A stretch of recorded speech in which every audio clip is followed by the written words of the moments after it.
So circumcision, for the first century, it was a hot topic.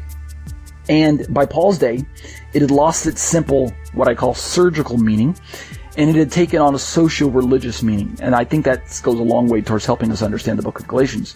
Instead of being a sign of the Abrahamic covenant, like we read about in Genesis 17:9 through 14, and Leviticus 12:3, circumcision became code word for Jewish ethnicity. It became a circumlocution, kind of a metonym, a way of speaking of the Jewish people without actually saying Jewish people. You could just say the circumcised, or they of the circumcision faction. And circumcision also was one of the key requirements in first century Judaism for conversion to Judaism for Gentiles who were not born Jewish. So circumcision itself was being leveraged as the deciding factor of who was a Jew and who wasn't a Jew. It was one of the ingredients. Quite simply, I say on my commentary, it was being misused by the Judaisms of Paul's day to seal the deal for Gentile proselytes wishing to be counted as legally recognized Jews and therefore, quote, righteous, end quote, Israelites in the Jewish communities. That sentence that I just read there is, in my understanding, one of the keys to understanding the book of Galatians itself, right?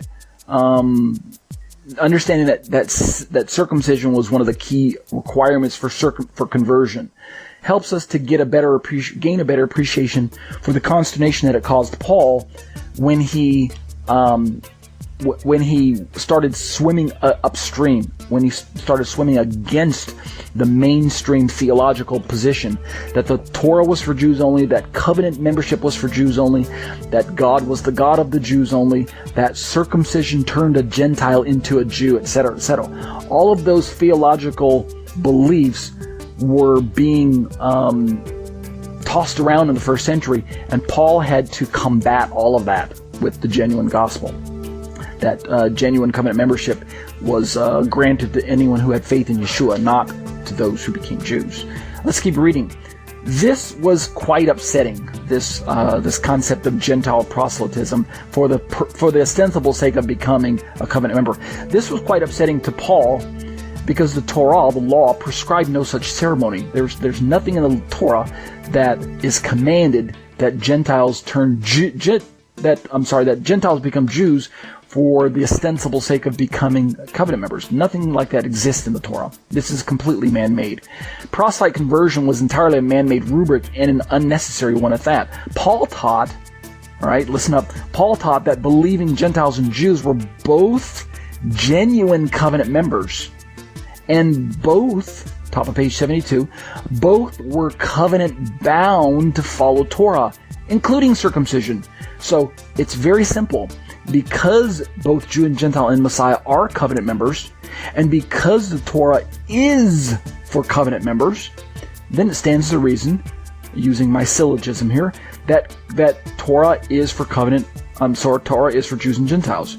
And I think that's a better way to understand Paul. It's a better way to understand the scriptures as a whole, because it doesn't teach that the Torah is for Jews only, and it doesn't teach that covenant membership is for Jews only. We don't end up with this bilateral ecclesiology where we supposedly have two people groups of God, a Jewish people group of God following the Torah, and a Gentile Christian people group of God following the supposed New Testament.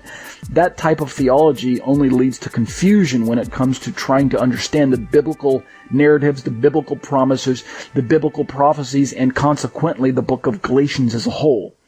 So, let's keep reading. Paul only dissuaded. So you're probably asking this question, well, if Galatians is not about Paul trying to get the Gentiles to stop trying to keep Torah for the sake of salvation, then what exactly is the book of Galatians about? Why did he warn them away from circumcision? Well, let's keep reading. Paul only dissuaded circumcision in Galatians due to Jewish misuse of this God-given sign.